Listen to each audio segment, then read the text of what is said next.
بسم اللہ الرحمن الرحیم۔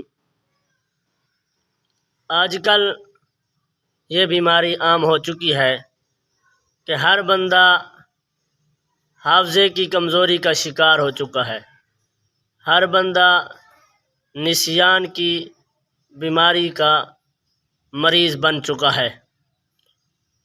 تو آج سرکار دو عالم صلی اللہ علیہ وسلم کے فرمان کی روشنی میں ہم سمجھیں گے کہ حافظہ کس طرح تیز ہوتا ہے۔ تو آقا دو جہاں سرکار دو عالم صلی اللہ تعالی علیہ وسلم نے ارشاد فرمایا 5 چیزوں سے حافظہ تیز ہوتا ہے۔ پہلی چیز سرکار دو عالم نے فرمایا میٹھا کھانے سے حافظہ تیز ہوتا ہے۔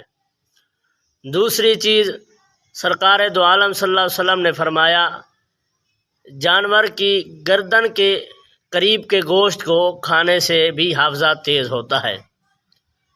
تیسری چیز سرکار دو عالم صلی اللہ علیہ وسلم نے ارشاد فرمایا مسور کی دال کھانے سے بھی حافظہ تیز ہوتا ہے۔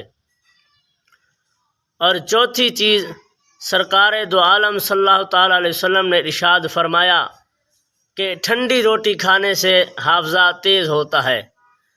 اور پانچویں چیز جو سرکار دو عالم صلی اللہ تعالی علیہ وسلم نے ارشاد فرمایا جس سے حافظہ تیز ہوتا ہے وہ ہے آیت الکرسی پڑھنے سے بھی حافظہ تیز ہوتا ہے۔